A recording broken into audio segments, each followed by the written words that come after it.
Welcome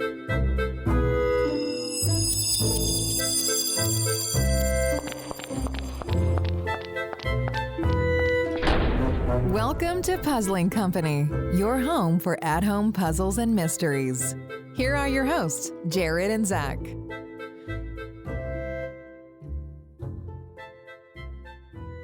Well, welcome back to another episode of Puzzling Company. This is your host, Zach, and always with me is... It can only be Jared. Okay, you did this once before, like 20 episodes ago. What else am I supposed to go off of? Give me another popular Jared reference and I'll run with it. I have one, but it's not a good one, so we're going to continue. What's your bad one? Subway. That's the only other Jared I can think of. So you want me to come in with an eat fresh type of thing? Don't. That Jared's not a good guy. Anyways, but welcome back to Puzzling Company. On this episode, we are going to be discussing Taco Tuesday. How do you spell Tuesday? Twosday. And today is the only day that's the appropriate way to spell Tuesday. That's correct. In this game, Jared and I are going to be working for different organizations who are trying to solve this case and defeat the guacamole. The dadgum. I don't know what I dislike more, whether it's the Flower Bureau of Investigation or the guacamole. It's pretty rough. If you'd like to learn more about what we're speaking of, stick around. All right, Jared, I got to cut out a little early today. I have an interview. An interview? You didn't tell me about that. Where at? With Soup. Oh, nice. I've heard really great things about the Soup Shed off of I-24. So come on down to the Soup Shed. No, Jared.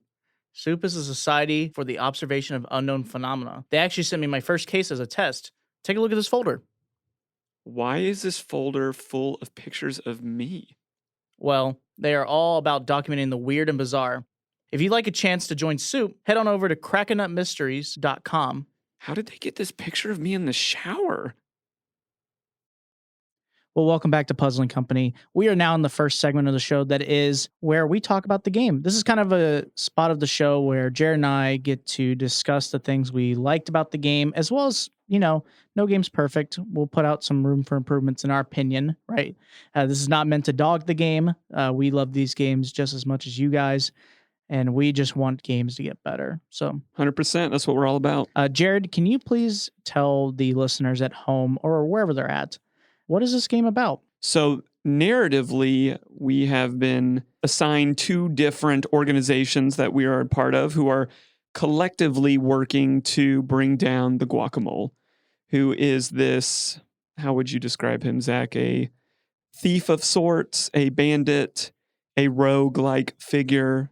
I would call him a master thief. He technically steals all of the guacamole in the world. It's one of the most heinous crimes, and we have solved a lot of crimes, but I can think of none more nefarious than this one. I'd also describe him as the mole from Super Mario Brothers' head on Sasquatch holding a bag of guacamole. There's a pretty awesome visual representation of the guacamole when you play this game. You should buy this game just to get that picture. It's pretty great. It's right above my computer right now. It's a pretty fantastic characterization, and it is a good jump off to showing that this game doesn't take itself too seriously. But you are working your way to narrowing down where the mole is, and this game follows a pretty standard in terms of how the gameplay works, of you solving puzzles and opening envelopes once you've solved the puzzles until you get to the very end of the story. Pretty standard gameplay mechanics in play here, except for one very big twist in format, which is honestly our starting place for what we really liked about this game. And I'll throw it back to you, Zach. Yeah, we really love the format. In this game, we split up into two teams, and we are helping each other try to complete individual puzzles that are half done. Yes. Is the way I'd explain it. A classic split team format. Correct. Jared worked for the Corn... What was it? The Corn Intelligence? How dare you forget the Corn Intelligence Agency over there sitting in there. Classic Flower Bureau of Investigation condescension. I won't stand for it, sir. I won't stand for it. Well, you guys were dumb enough to ask for our help. Anyways, as you can see, we worked for two different organizations who were both working on the same goal of trying to narrow down and find the guacamole. It was a blast actually being able to do this format, because in most games that we played that do have this potential split aspect, or that it's like co-op, sometimes it feels like there's not enough for us to both do. Yes. And in this game, it clearly, with how the format plays, we both get half of the puzzle. And it was really fun getting to have like our own thing that I got to look at and deal with while Jared had his own half of it, and then having to communicate. I would say most of the puzzles were communication puzzles. Absolutely. They required a little bit of solving on each of the individual organizations or individual player side. But yeah, once you knew what you were trying to do, it purely came down to communication. Yes. Also, to be very clear, they recommend you not to be anywhere near your partner when you're playing this game. So for us, we unfortunately don't have the greatest size table where we can be 20 feet apart. We decided to take boxes of audio equipment and build a barrier between us so that we couldn't see our. It was effective though. It worked. It worked great. And it's funny because depending on how you play this, there also is like a little bit of rivalry between the two organizations that are investigating it. And it doesn't distinctly say that, but that's just kind of how Zach and I operate, as like, oh, we played together the entire game, but nothing was funnier after the game being like, oh, well, you guys were the dumb ones. You clearly needed our help, you know? It's because I feel like, you know, any classic crime show, you know, when the FBI shows up to the local PD, it's like there's kind of a little bit of a little disregard for both organizations. You know, it kind of turns into a little bit of like a pride festival. I don't want to use some other things that I'm thinking of right now. I also think it was like there was one puzzle specifically that I finished first, and I had to wait on you to understand how we were doing it, which that was a blast. Anyways, it was just a lot of fun. And then to kind of move on to another part that we've already kind of discussed, the tone of this game is hilarious. It's wonderful. Like, it's low stakes. It is and it isn't. Okay, it is and it isn't. Okay, all of the guacamole in the world being abducted and stolen is a huge deal. This was the highest low stakes game that we've ever played. Correct. The world's not ending. I mean, it is technically if you don't have your guacamole. I mean, yeah, let's define like what's world ending here. Like, slow down a second. But it'd be very tragic if the world just lost all their guacamole. Yes. But it's just a very light tone. There's a lot of puns. So many puns. They made it very clear they love puns and jokes. There is even one point with a certain puzzle that Jared and I had to do that was kind of like a decoder that just had a good time with that, to say the least. We loved it. And I think the lesson here is that when you achieve your tone as well as this game does, it covers up a lot of other faults, right? Like, you're not going to hear us in this episode hear us talk about how immersive this game was. That wasn't what this game was trying to do. No. This game was trying to be funny. This game was trying to make players just have a good time puzzling, and in that, it succeeded greatly. So in my book, this is one of the like a really great game that we played. Like, I loved it. We laughed, and it really just hit its tone target so well. It landed really well. Yeah, I also thought, as a third point, the puzzling was well done. It was. I really enjoyed the split style puzzling. It was enjoyable to try to figure out my end of it at times, because how it felt like it worked is sometimes I would have the part that Jared would need. Specifically, like, Jared would be the person who has quote unquote the least information, and it would be on me to help set up their puzzle. And then it would work the opposite. Like, yes, I would have something clearly, it was like, I have no idea what this is or what I'm supposed to do with it. And then Jared would have to be the instructor to me, and we'd have to kind of communicate what I saw. Like, as an example, you might get some pieces of paper that have a bunch of letters on them, and you're like, okay, I have literal no idea how to organize this. And Jared's like, oh, well, I have this piece of paper that's green. And you're like, oh my gosh, me too. And then, you're running. Yeah. Well, and I want to talk about that a little bit, because I think this was done really, really well in terms of the split experience, because there was never a time that our puzzles weren't the same in formation, but different in information. And what I mean by that is every single time we got to a new envelope, the other person, even though they were looking for information, they could talk you through the procedure. Yeah. Because the puzzles were never different. Zach was never working on a cipher while I was working on, let's say, like a traditional jigsaw puzzle. Yeah. To where if he understood how bringing the formation of the puzzle worked, that he couldn't communicate that to me. Yeah. They never gave us different things. Yet the information and sometimes the process after you figured out how to put your information together was different enough that when you were now working on the communication aspect, it flowed perfectly. So it was really, really, really well thought out, in my opinion, because you can very easily screw up a split team experience, and it inevitably becomes one team working while the other team is just twiddling their thumbs. And that did not happen in this game. No. So A+ on thoughtful split team puzzle design. I thought they absolutely nailed it. Yeah.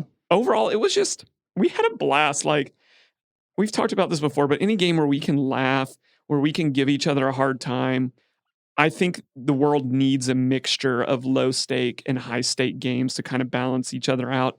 I still think more great low stake games are out there. Would you agree with that? I agree. Most of what we play is high stake, lives are on the line. And again, don't get me wrong, I don't want to downplay guacamole. Like, the guacamole is just an evil, heinous creature and deserves to be sought out and put behind bars. But man, it was just so goofy good. Yeah. So goofy good. Like, it was just a lot of fun to play this game. Mm-hmm. Zach, let's move now to talking about room for improvements. Where would you start the conversation on maybe where there's some things they could have done better, or where there's some missed opportunities? What would you say? Yeah, I'd say the first thing that we both thought of was the quality of the contents. Like everything about it was great. The issue became it was all paper products. Like just straight paper. Yeah, like it was like you get like a cool folder that it comes in, but then when you open it up, it's 2 paper products, and then the next puzzle is a paper product. The third one's a paper product, and it ends up being the same medium, I should call it, of paper product over and over and over again. And that's not to say that they didn't use it creatively. Like, I felt like Puzzle to Puzzle, but if this isn't a split team experience, I think we would be riding this point even harder. Yeah, I agree. Like I said, I think we were talking about this earlier. What the game did so well is cover up that stuff enough that it didn't bother me as bad. Right. The format completely was the hero and did a great job and covered up a lot of things. I agree. Yeah, because it didn't really bother me as much when we played it, but afterwards it was a thing of like when we looked at all the contents, and spread it out and talked about it, it was like, okay, it is 15 pieces of paper. Yes. It ends up being. There is an online element. I thought that part was great. And that had a little bit of different creative stuff in it and had like a good hint system. But yeah, I mean, in terms of the material get in person, it's just paper. And I think it's not, I don't mean this to be so much as a criticism as when I was looking back at it, I was like, oh, you could do so much more with this. Like the design could be better. Not the puzzle design, just like the physical components, they could look a little bit sharper. And then I think this becomes like a much more high quality sought after game. It felt like, we think the content is good, and then we're going to try to keep this project as within budget as reason. It's interesting you say that, because I could think of like, I don't want to spoil how the puzzle works, but I'm just going to say these and you'll understand it. Yes. It's like the lettuce and cheese puzzle. Yes. If the paper it was on was higher quality and made it look more like the product, I think that would have been pretty cool. It would have been fun. Yeah, it would have been. Yeah, I see what you're saying. So that's what I mean. Like, I think the puzzle, like what we're trying to keep saying, the content was great. Yes. It's just like if that content looked a little bit better in terms of like upping the quality, like making it look a little bit more like the item that it's supposed to be and stuff like that. I think that would feed really into it and people would love that. Yeah, I think this game becomes even better at this point, because again, it's the same thing in reverse. Like sometimes there's really high aesthetic games and that helps cover up other things. Mm-hmm. So And I think the other point of this too is like we just have to compare sometimes apples to oranges. Like other people for around the same price point are giving you more of an aesthetic appeal, of a higher quality item appeal, and that just has to be talked about. Yeah. The other thing that I would mention, and this isn't, I would put this somewhere in between a like and a room for improvement, is just a gameplay quirk that I would be aware of if I'm playing this game. This game has a lot of, I would call them section to section meta puzzles. Is that a fair way to say that? I think I know what you mean, yeah. So every time that you get into a new envelope, be prepared for it to follow the same pattern of having a meta before you get to the next envelope. That's not something that we've really run into before that took us a little off guard. Yeah, the game very much functions as we both have a split puzzle, we both work on it, we complete both our answers, and then you get a meta that goes, okay, you figured all this out, now add it all together and figure out what you need. Right. And then you'd solve that and be, congratulations, now open up next thing. Right. And then you do it again, and then you do it again, and then until you did the end. Right. And you think we would have learned, but it was every time you weren't sure if we were going to keep coming back to that format. And I liked it. Mm-hmm. Like it made for some interesting puzzling that you had to keep aware of. But I would just throw that out there to anyone listening. I would say definitely play this game. It is very unique based just on its format alone, and it's hilarious and punny and wonderful. But that's something to be aware of as you go through is it feels like sticking points, especially for new players, would be right before they're about to transition to the next envelope if they're not prepared for that. And I don't know if would you say that's an onboarding? You think that's something that needs to be mentioned at the beginning of the game? It's hard. I really didn't feel like it was that big of an issue, except for, and I say an issue, it only came up once in our experience that it really hit us that, to explain it without telling too much, Jared had been doing something at the same time as we were solving something else and he didn't realize it. Yes. And then in the hint system, apparently it's happened before. People are like, oh, well, we're solving this puzzle, and while you're doing it, you're supposed to see potentially something come up. And Jared didn't take note of it. So then it became like this weird thing that at the end we were like, oh, we didn't notice that. And we weren't prepared to deal with that again. But right, in essence, we had to rework a puzzle to get back to the meta answer that we needed to move on. Yeah, to get part of our meta. And it seemed like our interpretation of the hint system, which was, by the way, a good hint system. Oh, it's very good. Very good hint system. Was that, this happens a lot, so they threw this in there to make people aware who were getting caught up on that point. Mm-hmm. So I guess my only wondering, again, not against it as a means of moving the game forward. I thought it was actually quite clever how some of them were hidden. Yeah. But it was a question of like, I feel like people should maybe be aware of that on the front end. So you think like maybe in their introductory letter, it explains like you will solve 2 puzzles together and then do one puzzle together to. Yeah. And just the consistency of doing that every time. That is the exact format. Yes. Of the entire game. Okay. I could be way off. Just again, this is us having a podcast about our personal experience with the game. And that was a little bit of a sticking point for us. Okay. Yeah. I agree. Yeah. But that's really going to wrap it up. Like, don't hear those 2 things and be like, this is an easy pickup in our opinion. This is definitely, I enjoy all the games we play, but this was one that I expected. Like when I saw it, I was like, okay, I'm intrigued. And then I read it and I was like, okay, this is going to be kind of goofy. And then we laughed like half the game. It was a good time. It's a blast. And you should definitely stick around to our final section to meet the creators. It will open your eyes to see like, oh, these are the 2 awesome human being goofballs who made this game, and it totally makes sense. Yep. And I hope they keep making games together for a really long time because I will continue to buy them and play them. Agreed. That's going to wrap us up for our first section. We've got Puzzles to the People coming at you next. Solve puzzles, write reviews, win prizes. It's time for Puzzles to the People. I'm over it. Over what? Christmas. People can't let this holiday go, man. I'm still receiving Christmas-themed mail. Look at this red envelope I got yesterday. Jared, you are so uncultured. Uncultured? Because I refuse to celebrate Christmas year-round? No, you're uncultured because 1, that color is scarlet, not red. And 2, because that envelope is jammed-packed with puzzles and mysteries. Scarlet Envelope features escape room-style experiences that you may receive every month in the mail. Each episode features a different story, but all their experiences are tied together in a bigger narrative that you are trying to unravel. I think I could get down with Christmas all year. Well, head on over to scarletenvelope.ca to start your adventures today. Welcome back, everybody, to Puzzling Company. You're in the section of the show called Puzzles to the People. We do a lot of different things here. More often than not, we're having conversations about topics that directly relate to the games that we play. Sometimes we're looking at reviews. It just depends on the mood of the day that we're in and the game that we play. And today, I think it would just be a disservice to not dive into split team games more. It is, in my opinion, a vastly underused format. We experience it on a number of different mediums. We've played them in escape rooms. Some of our favorite video games are split team type format games.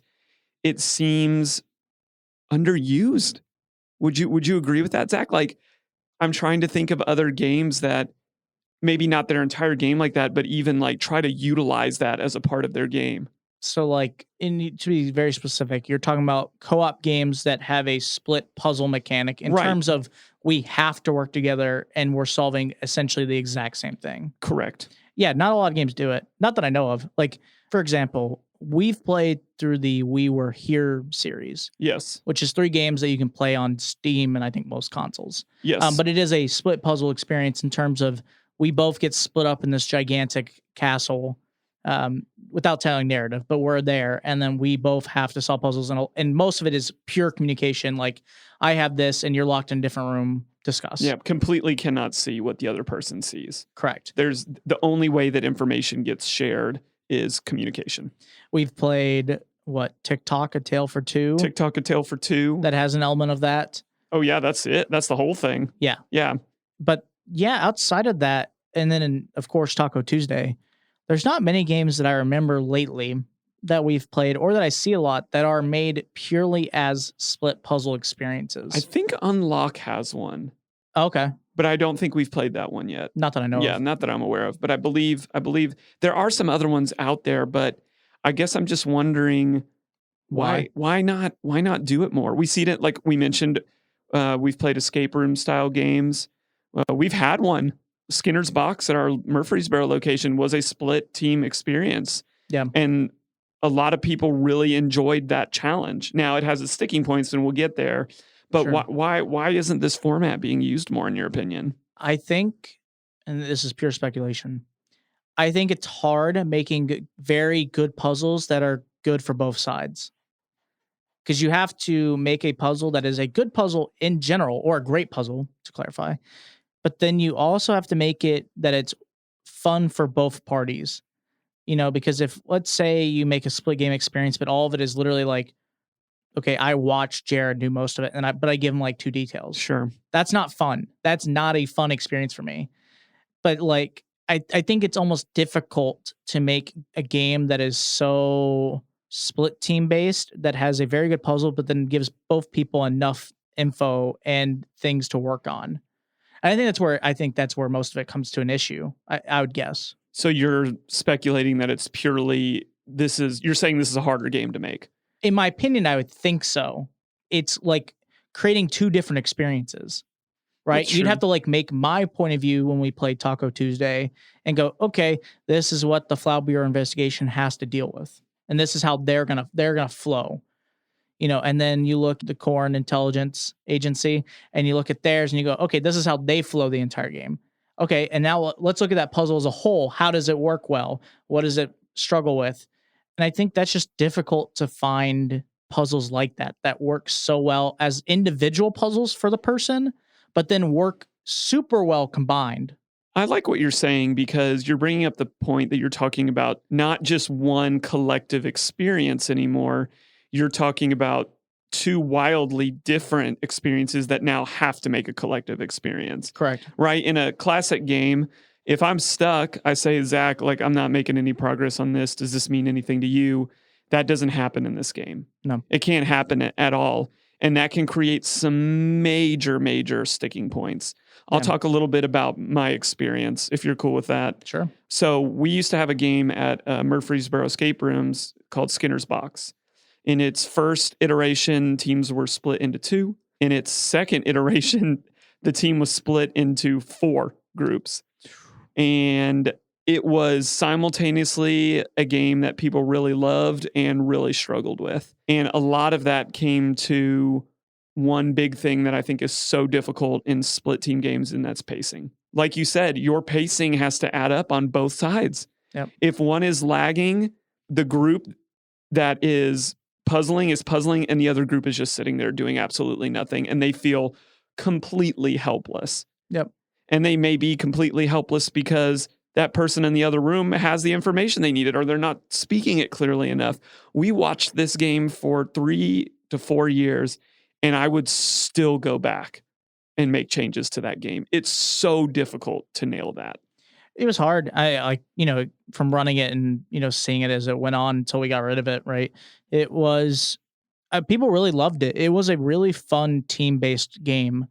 But, we used to also not do private events. And when you had another group of people that didn't want to do it as much as the other team, then that really caused issues too. Because you can't, obviously when it's like us two playing a game, or if you decide to play down or sit down and play like a Taco Tuesday or some split game experience, you both know going into it, that's what you want to achieve. And Right. You're fine with that. Right. But when, at least in the escape room, in our experience with Skinner's Box, was that you'd get team A that really wanted to do it and knew that it was going to potentially be split up.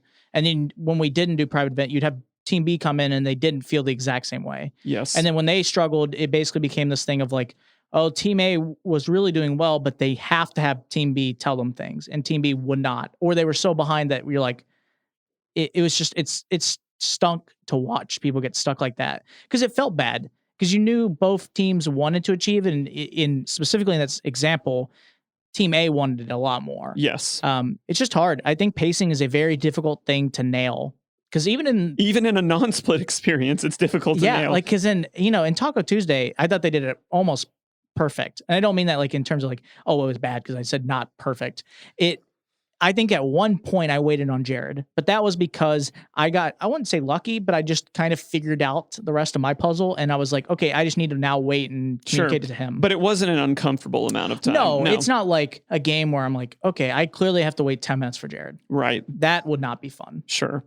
And the thing that I want to come back to this point that we made earlier in the show. I think what makes this game smooth out so many of those issues, and what I think a lot of people could learn in creating a split experience, is I think we think that we have to give players unique items and unique experiences to make everything fun. But what we learned in Taco Tuesday, our favorite puzzle was the onion decoder. Not to spoil too much, it is a kind of ciphery decoding part of the game, but we both had a decoder. I wasn't working on a decoder while Zach was working on some other type of puzzle, right? Yeah. Every single puzzle mirrored each other in format. It just, the nuances between it made it work. And I feel like that is something key to the experience, is when you're splitting up, let them at least be talking about the same thing, even though the information is different. Yeah. And that solved, in my opinion, so many different problems, and were so many split experiences. Well, you're over there working on wires of different colors, but I've got, animals running around the room that I need to count. Like, it's just like, no, let's talk about the same thing. Like, let's make them both apples, but different in some ways. Well, yeah, like if I had wires, you should have like a layout of the room that has wires. Like, it looks like you could see where wires would be laid out. So then it would be like a format of like, okay, we both have the same thing, but you're trying to help me realize where those wires go or what to cut. Yes. In that example. What else about the split format is really engaging to you? I enjoyed and I don't know how Jared felt about this. In my opinion, I really enjoyed trying to figure out what Jared had. That was kind of another fun experience, was like, because I would see my puzzle and I go, okay, I have no idea how this works. And it would be a thing of like, okay, Jared has my information, but I'm like thinking of how, okay, well, I have this, but now in my head, I'm imagining how I'd lay this out. Yes. And then what would Jared have that would make this make any sense? And that was kind of a fun aspect to me, is like trying to imagine when you were discussing it, what yours looked like without seeing it. Because then I had to like work through that puzzle myself and go, okay, well, like, Jared explains it looking kind of like a book, as an example quote. I'll be like, okay, now I have to think of this as a book and try to really figure out how I think this would format into a book style.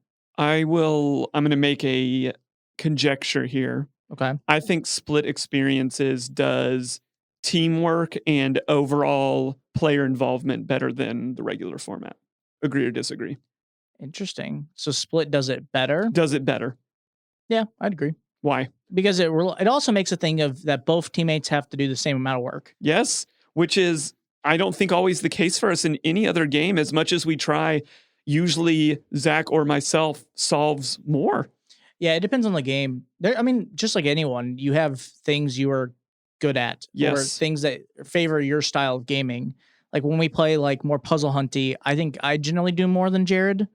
But like when it comes to like jigsaw or more like I would say tangible, like manipulatable Yes. puzzles, I think you do more. It's just like a thing that we both have our strong suits in, and that's fine. And in this game, like you said, what makes it better is that it requires both teammates to do the same amount of work. Yes. It's not a thing of like we're all working together and you go, okay, we're gonna work together, and then it ends up being like, oh, I'm gonna make an analogy to a school project Yeah. where you're like, okay, Yeah. this is a teamwork thing. Okay, I go play football, so I can't actually work on the project. Jared is the okay. Jared, we're both nerds, but Jared is the nerd. Okay, Yes. Jared, you're gonna work on the Yes. project all week, and you're gonna like show it to me the day before, and then I'll research it. But you're gonna do 90% of the work, but I'm gonna be like, haha, I'm too busy right now. And then the girl that's like, oh, we'll meet up, for the meeting, she never shows up. So then you're like, it ends up being the one poor person does 80% of the project, and the other people do like minimal. And everyone gets their name. But on everyone it. gets the name on it. Yes. And that's how, in an example, that's how it works in puzzle games. It's a thing of like, Jared could do 90% of the work and I'm just like helping along in our experience, but we both complete the game. Yes. But in this game, we both 50-50 it. Yeah, there's just this nice sense of equality in split team games where even if you played this game, because it does recommend you can play it in even teams, the level of involvement that you're gonna get is you're gonna have to communicate, you're gonna have to receive communication. And in other games, I think our biggest hesitancy in saying that more than two people should play it is you're just not going to get to do that much. Or there isn't enough to like manipulate in terms of like tangibility. You're kind of like okay, well, like 5 people can play this game, but realistically, Jared's going to hold the one item. And then it's me like looking at Jared holding it and going, okay, how do I deal with that? Yeah, it just really makes everyone feel like they have a sense of doing. So I agree. I think there may be some special instances and some special games that maybe just it plays that way. But I really think split team experiences have a higher level of involvement and teamwork because the game demands it. Like it is the gating that you have decided to use in your game to force a certain way that the game is played. And I think it's so intelligent because you just feel involved. Now, I could also see an argument being made that you could say like, but I was left out on 50% of the puzzles. Like I got super involved in the 50% of the puzzles that I did, but like But you didn't do mine. Yeah. So what would you say to that person? I mean, you could replay it and just do the opposite. I mean, you know the answers, but you wouldn't know how to deal with the puzzle. That would be kind of fun. Sure. But you are just as involved. Like I said, I would feel more of that way if I felt like I didn't do anything involved. You have a direct contribution to the other partner. It's not a thing of like, okay, I didn't like help him really and he solved this puzzle. I clearly had to tell you to do your puzzle. And then you had to tell me clearly to do mine. So I don't feel like I'm missing out on much because yours basically would just tell me more information. Sure. So to that person, I get it. Maybe you want to replay it and see the other person's side. You gladly could. But I think it's really more of just, it's the same thing, but just more info. So you're not really missing out on much more of the puzzle. The one other thing I would say that I could argue against split style games, and this is only in terms of the solo player, you cannot do this. Right. That's interesting. Because, as much as people we know that like playing together, there are people who only play solo. Yes, there are some solo only players. Totally. So this game can't work for you in terms of how it's meant. Right. You could, I don't know how you'd play this split by yourself, but it's, I could argue like, okay, well, you want to create more split games, but you also have to take care in mind of the people who only play by themselves. Because that's a lot of people. They just play by themselves. They try to solve their puzzles, That's just they them. take it at their own pace. Yeah, they take it over time. That's just how it works. So for them, having way more of this format won't help them. But you could argue right now, like the solo player has the best experience in terms of games available to them. Sure. Because I would say 99% of games are made for the solo player. Sure. And then there's a small bit that are like pure teamwork only. Like you need 2 to 6 or whatever the recommended amount is. Right? Absolutely. But I'll wrap it up asking you this question because I do just love this format so much. When we went on our little escape trip recently with the rest of our staff, there were 6 of us. Yes. And we played 9 games in a row all day. It was a blast. Yes. Were there moments in that you felt like you didn't have a equal or a desirable level of contribution? Yes. Why? Just the style puzzle, or like in the example we had, right? Level of people we went on the trip with, but we had some people who were like newer to our group, and I didn't know how they function in terms of that. Or like it's the whole discussion of what you're good at. I'm really in escape rooms. Jared will tell you, I am the scavenger. I'm the person that if you lose your keys, I can find them for you. That's it. I'm the mom. I just, I find your keys where you left it and all that jazz. And in the games we played, scavenging was not important. No, that's true. There wasn't a whole lot of seeking. So that's the part that was frustrating in terms of like what I'm really good at finding very minute details. It did happen actually in a few of the games we played. Specifically, Bank Heist actually came into play a good bit. But in the other games, it didn't matter. And specifically, I'd say Abduction is a game that we played. And in that one, I felt like I did nothing for about 35% of the game. Like, absolutely no. I sat around and was just like, what's going on? Same with when we played Shock and Awe, just because of a mechanic that's in that game. But we had a lot of people, but I didn't do much for a lot of the games. And I think a lot of it's just, there's not enough for everyone to do too, Sure. right? If we're all 6 people are doing, let's say, this, puzzle where you have to put puzzle pieces together to show like a map, right? Only a certain amount of people can touch the screen that this puzzle pieces are on. Only so many amount of people can touch the puzzle itself when it's not huge. So it feels awkward when there's like 6 people huddled all over each other trying to mess with like, let's say 20 pieces, right?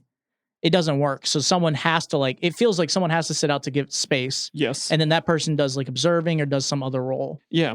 I bring all of this up just to say, I know we're talking about escape room experiences a lot in this episode, but all of this I think is just in the pursuit of saying like the format that you use is going to determine a lot of different things.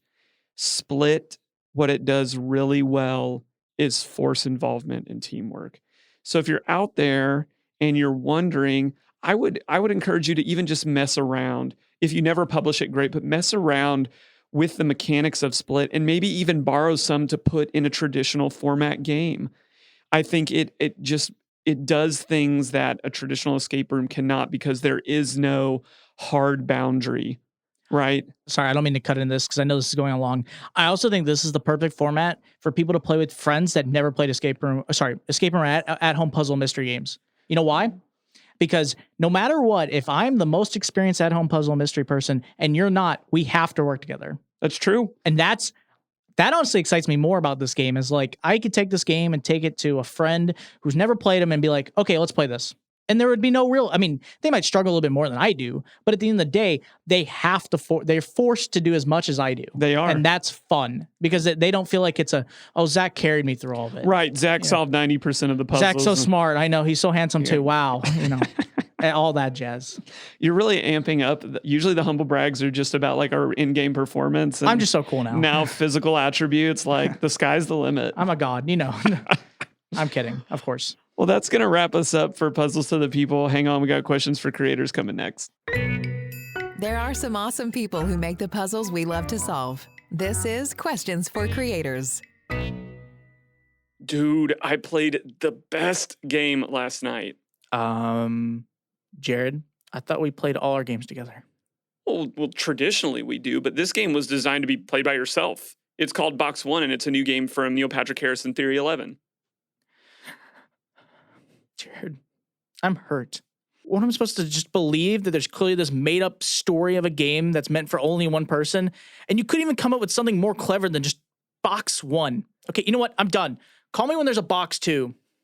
Well, if you're not salty and you're looking for a truly awesome single player experience, head to your local Target to pick up Box One. If you don't have or know what Target is, beg Angela Lawson Scott to ship you a copy internationally. Well, welcome back to Puzzling Company. We are now in the section that is Questions for Creators. In this section, we get to talk to the amazing people who contribute and create the games that we get to play on this show. We did get to play Taco Tuesdays, so we get to talk to 2 amazing creators that we had a blast to meet, and we are excited to have you guys get to hear what they said. So let's get right into it. So can you both tell us about yourselves and a little bit about the company you work for? Well, I'm Mark Larson. I've worked at Trap Puzzle Rooms now for right around 4 years. I've been in the escape room industry for a little over 5. And yeah, at Trapped, I'm currently our project lead, doing a lot of designing on new projects, conceptualizing a lot of new things that we do. Before the end times, I was our remote experiences designer and manager. So I dealt with anything that wasn't in our physical spaces. So we've got like a Mystery Night set. We've done some custom events. We ended up building an ambulance escape room in Anaheim one February randomly. Do lots of cool, fun stuff. Currently, I've designed most of our audio escape adventures that we have online, as well as working with Amy on a lot of the trap takeout stuff that we've worked on, and various projects since then. Before that, I worked in the board game industry for about 5 years. And my background is in both theatrical design and mathematics, which puzzles are kind of a happy medium between those two. It's been fun. And I am Amy Perkle. I started working at Trapped in the very beginning, like 10 years ago, I think, building the physical escape rooms, the in-person escape rooms. And then I also left to work in the board game industry with Mark at the same company. That sounds like I left to work with Mark. I didn't know Mark. That's how Mark and I left. That's how we met. But anyway, and then came back to work for Trapped, and then I've been working with Trapped again for about 5 years. So before I worked with board games, I was a carpenter for Trapped, and then now I am the project manager. So I manage and coordinate all of the in-person escape room builds, the physical escape room builds, and then I also run all the logistics of takeout. So I'm the one fulfilling all the orders and answering emails and getting everything printed and stuff like that. And then I guess I have done at least half of the design for all of the takeouts, but there's nothing like formalized. We have a really collaborative kind of nebulous company. So different people design different things. So I'm not like officially the designer of takeout. It sort of depends on the project. That is Trapped. And Trapped, like I said, it's a really adaptive company. It's a really small company. We function a little bit more like a design studio at times, where we're producing and making lots of stuff. I think we're really unique in the escape room world because absolutely everything we design and build and run ourselves. We don't have any outside escape room designers. We don't even bring out outside builders. It's 3 of us that do all the carpentry. And the 2 owners do all the electronic stuff. So everything is really in-house. Sorry, my dog Waffles is whining. So yeah, just a really, you don't want to be that company that's like, we're like a family, but it definitely, because their owners are mother and son, and it's such a small, tight-knit crew, it really is a very good collaborative thing. And most of us kind of go way back. Most of us come from theater and did theater together. Gabe, the artistic director, and I went to undergrad together. So it's just a really great company to work for. You guys have escape rooms as well as like varying digital experiences. What do you think the advantages of your takeout products have over your other style of games? Biggest advantage for me for takeout. So we, like you said, we have all kinds of different experiences, especially if you count the ones like the Mystery Night live event things that we did before the pandemic. I'm an introvert. I really like doing puzzles with Mark, but that's kind of it. I really like doing puzzles by myself or me and Mark. I have a partner and he's also great to do puzzles with, but really I'd rather do puzzles with Mark anyway. So it's, for me, the role of takeout is I can play them in my own home. Here, I am present, I'm experiencing it, and there's not other people talking at me. There's no game master. All the hints are online. It's much more of a tabletop experience. I really enjoy our audio escape adventures run much more like a role-playing game. So the game master can really do that world building stuff, but you're still interacting with another human, which sometimes I just don't want to do. So I really enjoy that about takeout. It's here, it's on my table. I've got all these bits and bobs that I get to touch and experience. I've got hints online, but I can do it all on my own. And I like that about takeout. I don't know that's necessarily like the one selling point, but it's also one of our only products that you like get a thing that you keep. Most of our experiences are more like concert tickets or experiences. You also get the ability to run it how you want to, and I like that.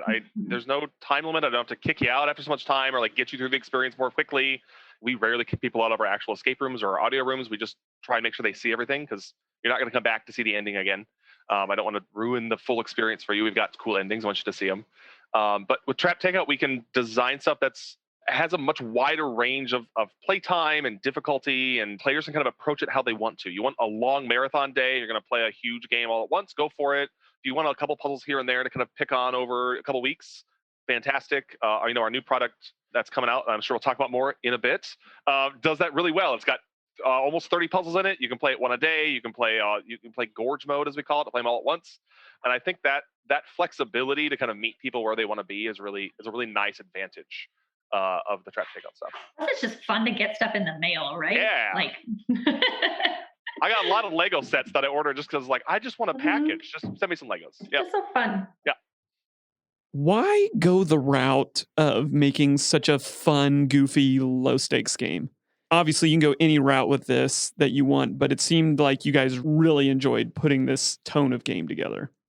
That's who we are, I think. We like having fun, and we like having that moment of play added to these puzzles. You're not going to get a sense of immersion from playing the set of puzzles at home. You're not actually saving the world. You know that.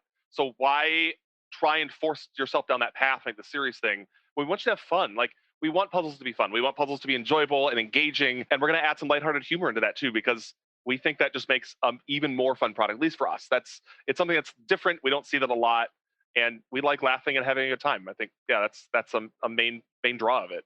I think it also goes to what Mark was saying about the flexibility of these puzzles, and you can experience them how you want. That if we build in that humor and that fun, it sort of lends itself well to players having fun. And there's no timer on the website. There's no score system. We just want a really fun and rewarding experience. And you're being challenged. They're puzzles, like they're hard, but we want it to be fun, difficult, not brain burning or doing homework difficult. We just want this to make it all feel more accessible, kind of take itself less seriously. I think puzzles as a whole and as a culture does tend toward the cerebral, you have to take yourself very seriously and decipher this whole cipher type thing. Like, I like keeping it very approachable. And even if our puzzles, some of them are difficult, as long as those hints supplement it, so kind of anyone can play it. I think that's the goal. But yeah, the short answer, like Mark says, it's just us as a company. We just don't take ourselves very seriously. And I think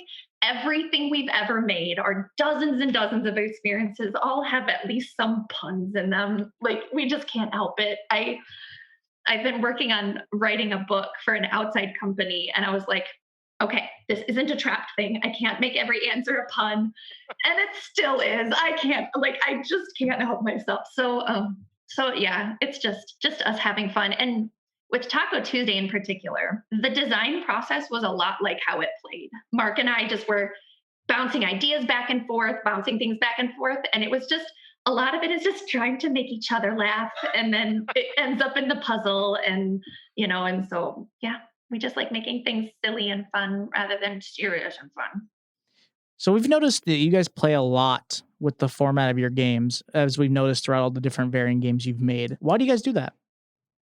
Takeout is kind of inherently experimental. I don't want to say we don't know what we're doing. Like, we know how to design things, but we are not at heart a production and distribution network hub thing. Like, we're not a publishing company. And with our audience, with the types of people who like us and like our things, they like a really wide variety of puzzles. So it kind of gave us the freedom to make each project its own thing. So the Spielberger box set and the Retro Rad Pizza Adventure are a little more comparable in structure, but Taco Tuesday is definitely unique in the two halves. And that came out of, it was the pandemic, right? We wanted to do things that could be played remotely, because we got that feedback from Pizza that it was like, I really liked playing these, but I really miss my family and I really want an experience I can play with my family.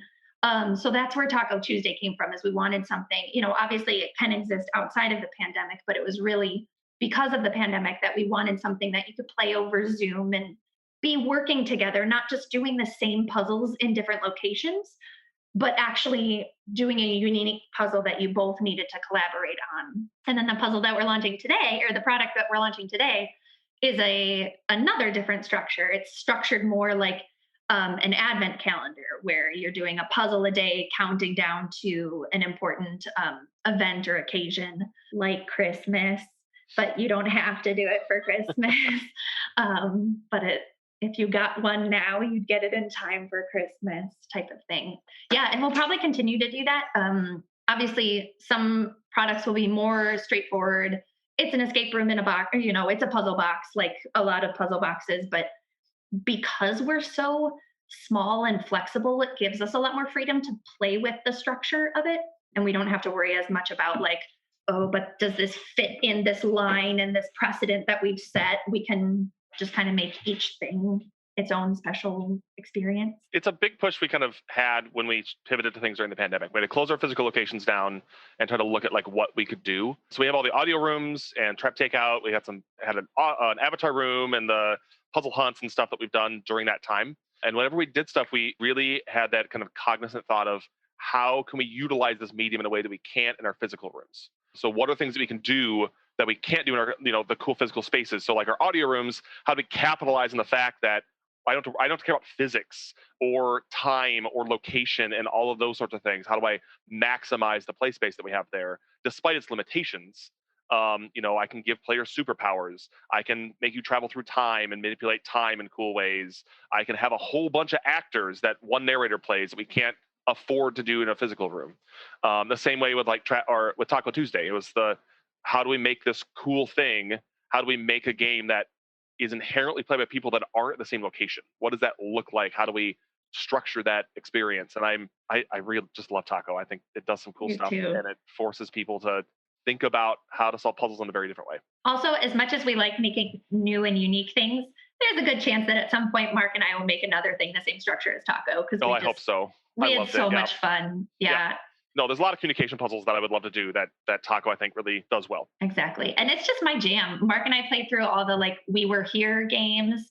And then also when I make Legos or Lego, I really like my partner and I, one will have the instructions and the other will build it. And we'll have like a GM screen in the middle. So we even make just building Legos into a puzzle communication challenge, or games like, I don't know if you've played Team 3, but that's another one that is kind of a communication thing. Add Team 3 to your list. It's great. Yeah, you should add Team 3 to your list. So in your opinion, what makes the difference in a good puzzle to a great puzzle? For me, the difference between a good puzzle and a great puzzle, and Mark and I talk at length about this because we'll do like the MIT puzzle hunts and stuff together. And after every puzzle, we like talk about it and like, what did we like? What didn't we like about that? So, but for me, it comes down to kind of the elegance of it. I want there to be lots of details that feel like noise, and then they all come together. So if there's a receipt, I really want the prices to end up mattering. I want the items to end up mattering. I want it all to sort of come together, but also be diegetic.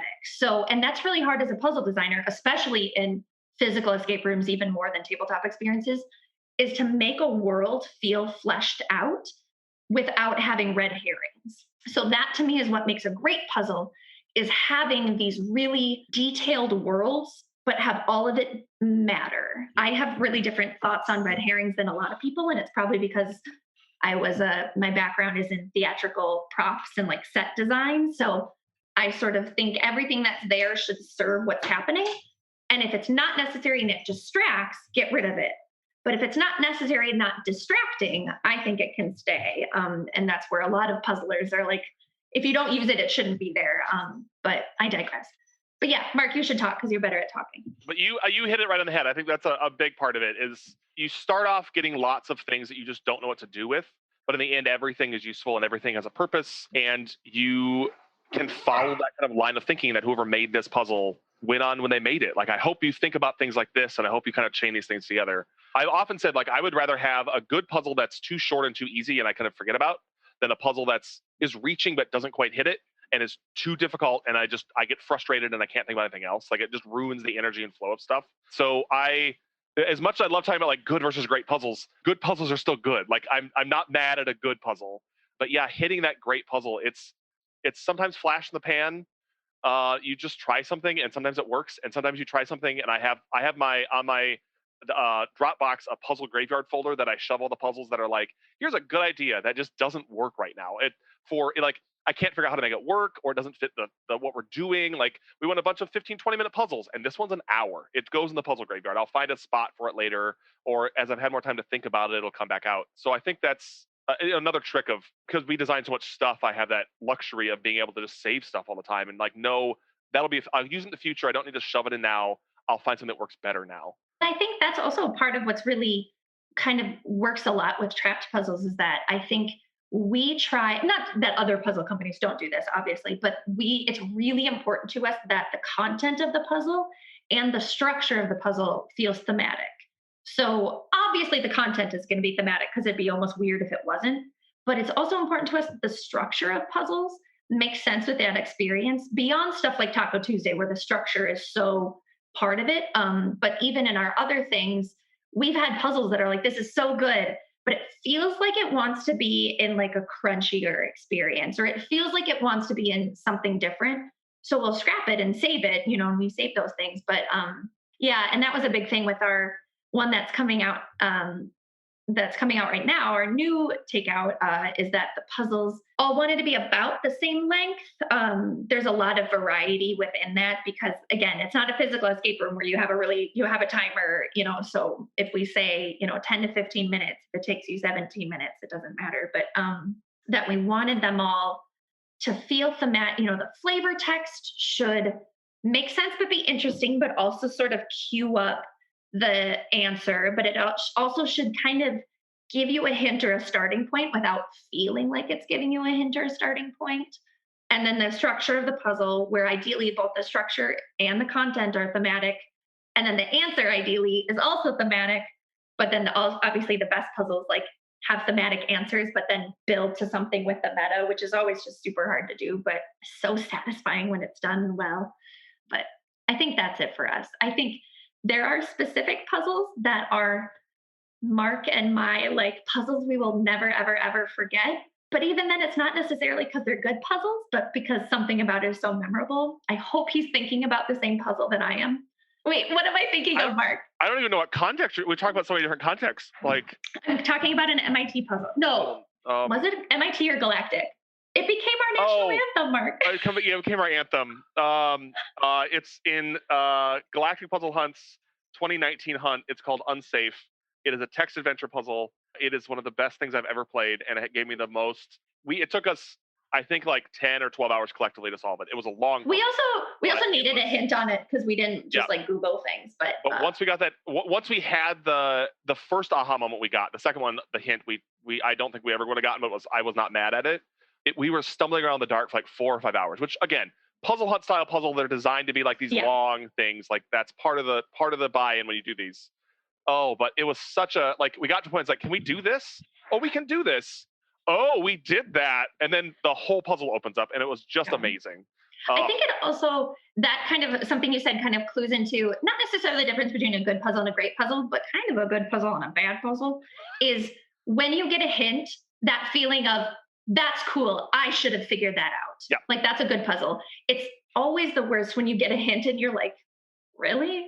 I mean, maybe I would have thought of that, but when you can just tell that it's like, and I do this sometimes, it's like, this is how my brain works. So this is really obvious. I'll design this puzzle and people know to do this because that's what I would do. But everybody's brains work differently. And that's where, play testing is really important. And that's where I think the bad puzzles come in, is you can just tell they weren't play tested enough and weren't seen by enough eyeballs. But I think we're just very cognizant of that, again, being such a small company, that we try to make sure that it makes sense to not just our specific troop of brains. Yeah, and we've run a lot of the stuff too. So we see a lot of players play stuff, which is nice. I used to run our Mystery Night series, which is similar to Trap Takeout, but it's like a mix between escape room, Trap Takeout, and pub trivia. So we'd play them in local bars and stuff. People would come for like 2.5 hours and play through a bunch of puzzles in a big wooden crate that they have to unlock throughout a course of night. So be able to watch people play those and kind of get their feedback has been really nice. And yeah, to piggyback what Amy said, I always want people that when I give them a nudge is what I would call them, because people hate hints and they love nudges and they're the exact same thing. But I give them a nudge and they go, oh, like that, like the light bulb dawns off and they like feel like that, like I should have seen that. That's always great. The moment when they go, who would have thought of that? It's just like my heart sinks, and I'm like, I need to design it better. I need to put more things. There's needs to be a better hint in the puzzle somewhere. And we go back and tweak it a little bit and try to make it a better puzzle. I'm emotionally invested in you succeeding at anything that I'm watching as a puzzle. So people think like, must be fun watching people get stumped by your puzzles. Like that's the worst feeling ever. I never want that. I want you to succeed. I'm your biggest cheerleader when you're doing something that I've made every time. We know that we've been tiptoeing around this Advent game the entire recording. Tell us a little bit more about it, because we know it's coming out actually very soon, as well as maybe some other future products, as much or as little as you'd like to tell us.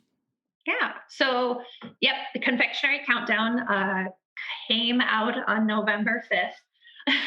And like I said, it's a box of puzzles. You can do a puzzle a day, counting down to an event or something exciting. It's $39.95. Or you can do it in gorge mode and just play a bunch of puzzles at once because you want to do that. And that's fine too. We don't care either way. You just have fun doing puzzles. So that's next for takeout. We have some talks about future products. So the one thing that I will just say, because we're a very small, very adaptive company, we don't have a lot of long-term plans. We sort of look one project in advance. So some of our this is what's on the horizon might not be super satisfying because it's like, this is what we're doing next. And after that is just a wasteland of questions. We do have one project that we're looking to see if we can launch in December, which would be the mystery nights that Mark talked about, seeing if we can convert one of our mystery nights to be a takeout. So again, the structure is similar. They're both designed to be played on a table. But like we said, it's really important to us that every experience, that's the best way you can experience it. You don't want to play an in-person escape room and be like, these are all paper puzzles. I could have done this on a table. It needs to take advantage of the medium. So that's what we're working on, figuring out if we can convert the mystery night to a takeout in a satisfying way. So that would be what's next. Otherwise, we're looking at next year potentially dipping into the world of Kickstarters. So we might have to start planning further in advance for things. Right now, everything is produced and packed. Well, we order some components, but everything is assembled and shipped from my house. So as we scale up, that might have to change. But for people who are local, any listeners who are local to Minneapolis or St. Paul, we're opening a new escape room probably the week of Thanksgiving or just before Thanksgiving. We start the load in on Monday. So that is called Robot Rampage. And it's, there's a good AI and a bad AI, and you need to save humanity. Those high stakes that we were talking about. We have to go relatively low stakes, the highest possible. It's everything. Yeah. There's no middle ground. Yep. You have to save the universe, or you need guacamole. It's one or the other. That's the range. I think honestly, I didn't say this earlier, but we were talking about those stakes. I think part of that and why Trapped Takeout is a little more lighthearted is, again, it was the middle of the pandemic. I think people needed something a little bit more lighthearted. But yeah, some of our escape rooms are some are, the steal a thing, do a thing. But yeah, it tends to be save the universe. Mark, you should talk about Escape from Escape Island. Yeah, so we had a room called Escape from Escape Island, one of our audio experiences that we did for Recon, the Reality Escape Convention in August. In the past, I don't know, time is no longer a thing. That we are launching, or hopefully we're launching. Again, we have so many plates in there right now that we think we know where everything's going to land in early December for everyone to play at home. And that is, I'm really excited about it. We got to do some really cool. I don't want to spoil anything because it's it does weird, wacky things. And if you've played any of our audio rooms, I think this will give you something that you just haven't seen before. And if you haven't, we've got all of our other audio rooms still up. We've got 8 of them, all up and running. You can play any of those you want. We love playing those with people. We just did a whole bunch with a bunch of students on Wednesday. We did 3 classes in a row and played a bunch of games with them and talked to them about it. So we love running. They're some of my favorite things to run because I get to interact with players and play along with them, which can be a lot of fun. Especially on the new one. Escape from Escape Island is something special. I would love for you to play it. Escape from Escape Island, as someone who's not involved with the design of the audio rooms, so I just get to play them. Escape from Escape Island is my favorite of our rooms, and I feel like I can say that again objectively because I'm not involved. And that's even beating Monster Smash with I didn't think a room could beat Monster Smash because monsters are like my life. But I think this one, I like it even better than Monster Smash. It's just the best. It's so cute. I think it's especially cool for, I think everyone will like it, but I think especially experienced puzzlers and puzzle type people will get a huge kick out of it. And finally, what else do you guys love to play? We realize this is a podcast and you guys can't see the screen, but behind Amy's camera right now is a wall of epic board games. And we can also see some stuff on Mark's screen as well. But as little or as much as you want, what should we be playing? What should our listeners be checking out? Yeah, like when like Amy and I look at each other like, who's gonna start? Because once we start, we're not gonna stop. I know. Let's see. So board games, like I said, if we're talking in the realm of Taco Tuesday, definitely if you like games like Team 3 and stuff, Taco Tuesday might kind of be your jam. But I mean, I could talk all day about board games I like, but then you only think about like, what did I just play? Like, right, yeah. Mark and I played just recently. We went to this cabin in the woods with a bunch of friends and played board games, and we played a lot of The Crew. So The Crew is definitely in our brains right now. We like that a lot.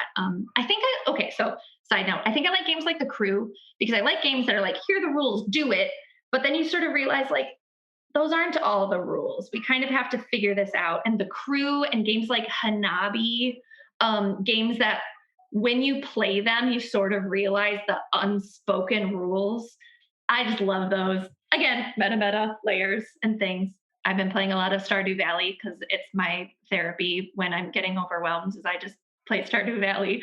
I play at least once a year. Yep. Yeah, so really excited for Haunted Chocolatier. I've also been playing a lot of Phasmophobia. So so playing a lot of Phasmophobia. Yep. It's the season. Yeah. I hate spooky things. I am the person that sits in the van for most of it, or runs in and doesn't know where to hide. I once hid in a doorway.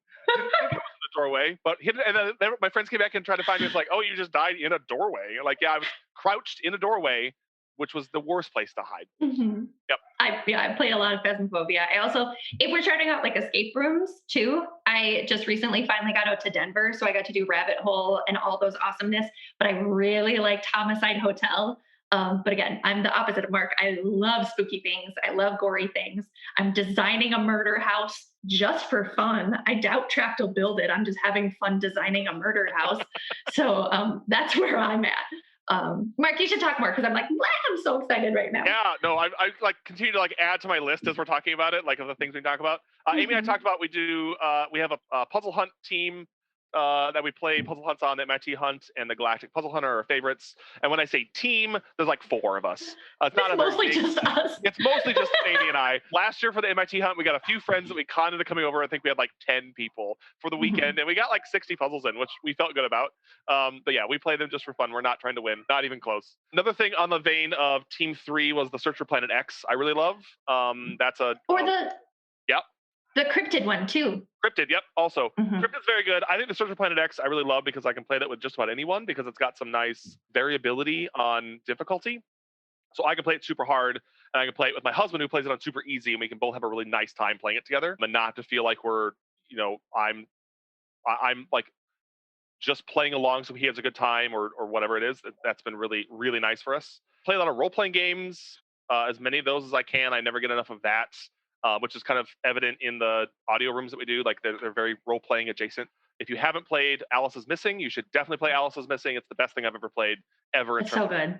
It is phenomenal.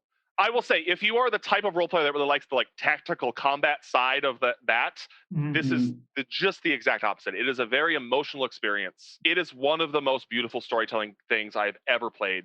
One of the most beautiful narratives I've ever experienced. And it doesn't have essentially a narrative. It's a guided storytelling, and it was amazing. I love it. Play it, buy it. It's great.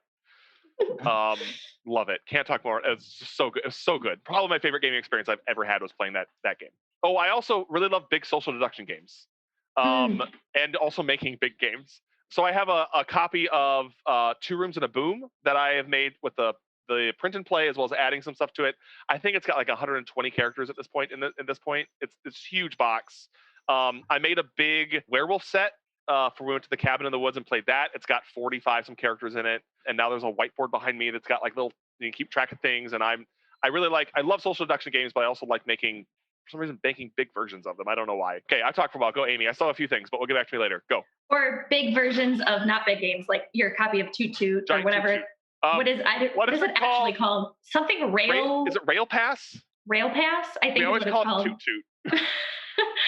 Anyway, yeah, I've been playing mostly video games and stuff lately, but I've mostly been doing research for my book, so haven't let myself play a lot of new things. So that's why a lot of the things that I might reference are a little bit dated. But yeah, Cracks of Quedlinburg. That's a great game. Fun. Just anything kind of push your luck. I also really like games like paperback, like spelling games, like Scrabble, but better. Word, because that feels like puzzles. Or like on the realm of word games, Letter Jam or Trap Words. Really like those ones. In terms of video game, I play tons of video games as well. Anything Legend of Zelda, I will play until I fall asleep. I recently played through The Return of Obra Dinn to Amy's suggestion, and if you haven't played that one yet, I played it once and wasn't in the right mode for it. It was a little slow for me, but the second playthrough was phenomenal. It's very good. If you want a good puzzle game, play that. I've always been a big fan of the Myst series. I grew up with that. My dad was a teacher, and so for Christmas, if there was a new one, he would get it for me for Christmas, and we'd spend the week of like Christmas break with moving the TV over to the couch with a table and sitting there and playing it together. And so yeah, if you haven't played those, play the first 3. You don't need to play the last 2 of the series. You can just skip those. But I think those hold up. They have a new one called Abduction, which came out 4 or 5 years ago now, which is quite good. And they have a new one coming out too called Firmament, which I'm excited about, that I backed on Kickstarter and should have gotten last year. They're still working on it, and that's fine. I don't care. Just make it good. Work on it as long as you want. I'll be here. Yeah. Mark, what was the jigsaw puzzle you got me? For all of you listening in audio land, I'm pointing at them. They're behind me. The Magic Puzzle Company. The Magic Puzzle Company puzzles. So good. And I'm not like huge into jigsaw puzzles, but they're I am. They were just a lot of fun. They're cute and ton of fun. If you only want one of them, get the Magic one. The Mystic Maze is the best one. Hands down the best one. It's a ton of fun to put together. It does some cute things. It's great. I love it. I think that's some cool stuff. Yeah. I will say, I've had a lot of fun. This was great. Thanks for having us on. Yeah, thanks for having us on. I love talking about puzzles. This was a delight. Mark and Amy, we appreciate having you guys on the show. It honestly was a blast to get to talk to both of you. I love all the interviews we have, but I had a grand time talking to them about the games that we had on the show. Just as, again, thank you for coming on. Jared, if you want to support them, where could you buy their games? Yeah, you can go to trappedpuzzlerooms.com. It's actually based out of Minneapolis if you're up in the north. But you can get a host of different games there. They have, as they talked about, other games under their Takeout, which is their at-home subgenre. There's a lot of different cool games in there that you can check out. But that's where you can go. You can also find them social media at Trapped Puzzle Rooms. So be sure to check them out. This was a really fun and a really unique game. Yeah, and you're probably asking yourself, well, Zach and Jared, we love you guys. How do we support you? Well, there's multiple different things you can do. First, cash. Cash is a very nice one. If you want to send me money, go for it. You don't have to do that. But more importantly, Zach, the thing that we love more is for you guys to go to wherever you listen to this podcast. If that is at Apple, if that's, or if that's iTunes, if that's Spotify, Google, Spreaker, Stitcher, any of the formats you listen on, and just leave us a 5-star review. Just tell us how much you've been loving the podcast. We very much appreciate it. You can also follow us on multiple different social media platforms. One is Instagram at Puzzling Company, and the other is Facebook at Puzzling Company. Also, shoot us a message. We love talking about these games, and we have enjoyed so many good conversations with all of you, just talking about the games we have on the show and things going forward. Zach, the question I always ask you, what are we playing next week? Is one of them going to be involving a cat? Yes, that is true. Oh my gosh, I actually know this one. Okay, so we will be discussing 2 different clue boxes. That's correct. From ID Venture. That's correct. What? Do you even need me anymore? Nope. Welcome to Zach's Puzzling. No, but we'll be talking about Davy Jones' Locker, I believe is what one of them's called. That's kind of one of the rough themes of one. Yeah, of them, yes. And then the other one's Schrodinger's cat, if I'm not mistaken. Yeah, Schrodinger's cat. Yeah, the box. You're all there. Yeah. But we'll be covering those next week. I'm very excited to talk about them. It's going to be fun. Well, this is going to be it for Puzzling Company for this episode. For Jared and Zach, we will see you guys next week. See you guys. Thanks for listening. Find us on social media at Puzzling Company and online at puzzlingcompany.com. Check back weekly for new episodes. Until next time, keep puzzling.